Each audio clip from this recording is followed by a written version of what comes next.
Ang atong memory verse expound ron mga igsoon na asa Juan kapitulo 1 bersikulo 17. Ang pulong sa Ginoo ingon, ang balaod gihatag sa Dios pinaagi kang Moises, apan ang grasya ug kamatuoran miabot pinaagi kang Hesukristo. Busa klaro kay mga igsoon nga ang balaod gihatag sa sulugoon, pero ang grasya miabot pinaagi kang Ginoong Hesukristo. Ang balaod magpailan nimo kung kinsa ka, pero ang grasya nagpamatuod kung unsa kagamhanan ang Ginoo, kung unsa kadako ang gugma sa Ginoo sa mga katawhan. Ang unang milagro ni Moises gihimo niya ang tubig ug dugo, pero ang resulta kamatayon.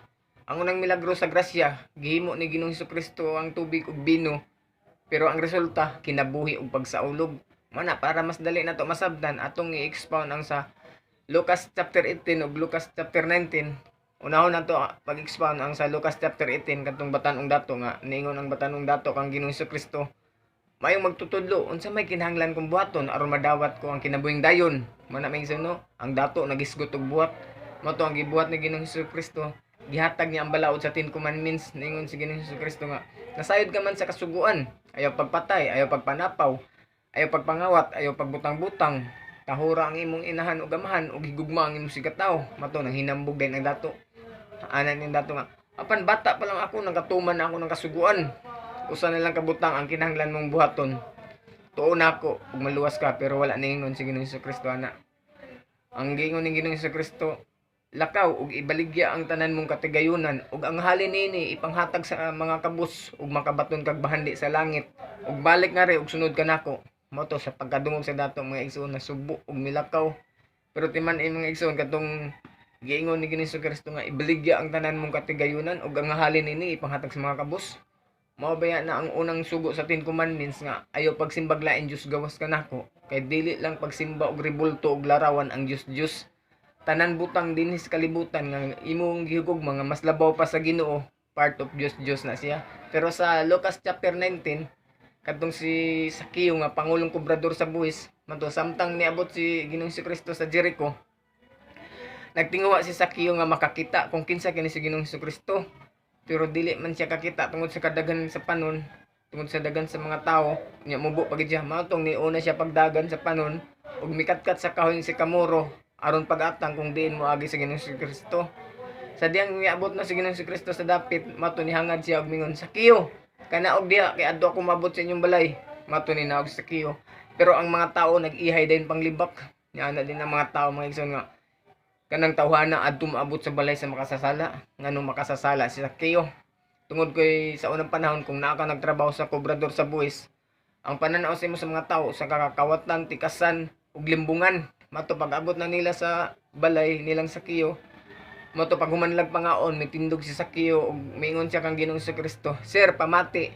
Ihatag ko ang katunga sa akong katigayunan ngadto sa mga kabus. Ug kun ako nakalimbong bisan kinsa, ulian ko siya upat ka pilo. Wala may na, walay balaod nga gihatag pero niabot ang grasya sa balay nilang Sakeo. Ug mingon si Ginoong Hesukristo, karon adlaw miabot ang kaluwasan ining balaya. Kay kining tawhana kaliwat usab ni David. Mao na mga igsoon no. Ang sa Lucas chapter 18 ang batanong dato. Gihatag ni Ginoong Hesukristo ang balaod pero unsay nahitabo sa dato nahimo inong daotan, nahimong hakog. Pero sa Lucas chapter 19 si Sakeo nga pangulong kobrador sa buwis, walay balaod nga gihatag pero niabot ang grasya sa balay ni Sakeo. Nahimo inong manggihatagon si Sakeo. Naablihin nun yang kasing-kasing. Everything was Sakeo was open. Mga igsoon no. Og diha pod sa Lucas kapitulo 10 bersikulo 38 ug 42 kadtong miduaw si Ginoong Hesukristo kang Marta ug kang Maria, mato pag-abot sa balay ni Ginoong Hesukristo, sa balay nila. Mato milingkod si Maria sa tiila ni Ginoong Hesukristo ug namati sa gitudlo ni Ginoong Hesukristo. Pero si Marta na busy sa pag-atiman sa mga bisita. Ug miduol siya kang Ginoong Hesukristo ug mingon, Ginoo, dili ba lamang ka manumbaling? Gipasagdan ako sa akong igsuon. Mato nitubag si Ginoong Hesukristo, Marta, Marta, nganong maguol ka man og mabisi sa mga butang? Nga usar man tana ang kinahanglan mong buhaton. Ug mao kini gipili ni Maria ug malay makaagaw nini gikan kaniya. Mo na mga igsoon no. Nganong naguol og nabisi si Marta sa mga butang nining kalibutan tungod kay usa ka butang ang wala niya, si Ginoong Hesukristo. Ug nag-ingon po diya sa Lucas chapter 5 kadtong si Pedro, giingnan siya ni Ginoong Hesukristo, Pedro, ituklod imong sakayan ngadto sa lawod ug itaktak ang pukot. Ug mitubag si Pedro, apan Ginoo, tibuok kaming gabi ng isda ug wala kami nakuha. Apan ikaw nagsulti tumanon ko. Mato nga giitsa din ni Pedro ang pukot. Mato taw na puno kinig mga isda. Mato sa pagkakita ni Pedro sa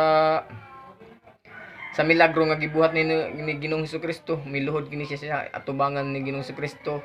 Ug miingon si Pedro nga, Ginoo, palayo ka nako kay usa ako ka makasasala. Mo na maigsuno walay balaod nga gihatag Ang pagkamatarong sa Dios mo ay nagtukmod kang Pedro para maghinulsol. Kay ang balaod manggod mga igsoon, you have to repent first before God can bless you. Pero ang grasya, God can bless you first and you receive the blessing of His goodness, and the goodness of God will lead you to repentance. When you receive the goodness of God, you will change, not because of your willpower, it is because the goodness of God.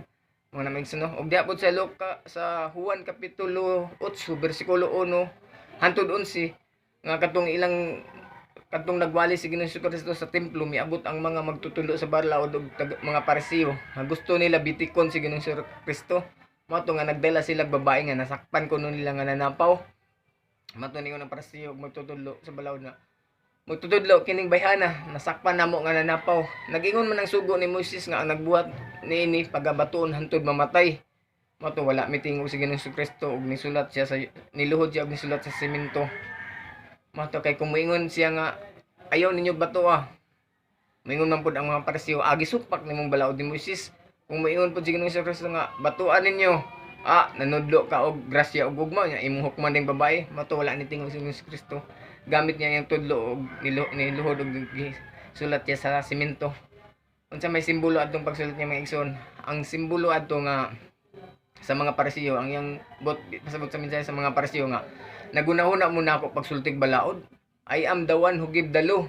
Mato nitindog si Ginoong Jesucristo og mituyad og miingon nga kung kinsa kaninyo ang wala makasala, may muna pagbato. Og niluhod siya balik sa ikaduhang higayon og nisulat balik semento. Sa may pasabot at mong sa may simbolo adtong pag ikaduhan niyang pagsulat semento. Ang simbolo adtong magson kay gibuak man ni Moises ang papan sa 10 commandments. Mato gitawag siya sa Ginoo pag-usab og gipabuhat siya duha ka papan aron isuwat dito ang 10 commandments pag-usab. Pero ang instruction sa Ginoo ibutang na sa mercy seat of covenant. Mercy seat of covenant ang pasabot dili na ta under sa balaod kun dili under na ta sa grasya. Mas taas pa ang grasya kaysa balaod. Merciful rejoices over judgment. Muna kinahanglan maglipay ta karon kay tungod sa kaluoy sa Ginoo ang balaod wala na gahom sa paghukom nato. Ug mao to nga nag-ananan man anang panghawa ang mga tawo walay nagpabilin bisan sa aron pagsilot sa babay. Mao to nitindog si Ginoong Jesucristo og nangutana, hay naman sila, wala bay nagpabilin kanimo aron pagsilot? Mitubag ang babae, wala sir. Ug miingon si Ginoong Jesucristo, ug mao kana bisan ako dili usab mo silot kanimo. Lakaw ug ayaw na pagpakasala mo na may suno. Kay ang balaod manggod tunglohon sa Dios ang dili makatuman sa tanang gisugo sa basahon sa balaod hangtod sa ikatulo ug ikaupat nga mga kaliwat.